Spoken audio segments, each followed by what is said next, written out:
Hello friend, আবার মাঠে চলে এসেছি। মাঠে সার ছড়ালাম, এই যে দেখতে পাচ্ছ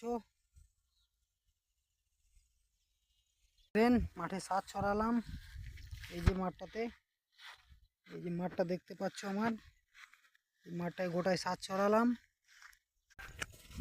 তোমাদেরকে দেখাই যে অঙ্কুরগুলো বেরিয়েছিল, এখন সেই মাঠটা দেখাচ্ছি আমি। যে অঙ্কুরগুলো দুদিন আগে দেখিয়েছিলাম, এখন পুরো মাঠটা সবুজ হয়ে গেছে।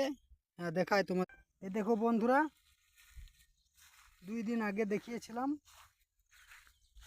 এখন দেখো পুরো মাঠটা আমার অঙ্কুরে ঢেকে দিয়েছে। এই দেখছো, এই দেখো সব সবুজ হয়ে গেছে। সেদিন একটু সাদা লাগছিল, কাল বৃষ্টি হয়েছে, গোটায় অঙ্কুর বেরিয়ে গেছে। এখনও বেরোবে, এখনও বাকি আছে 2-1টা করে, এখনও বেরোবে। আশা করি ভিডিওটা কেমন লাগছে বন্ধুরা। ভিডিওটা ভালো লাগলে লাইক কমেন্ট করো।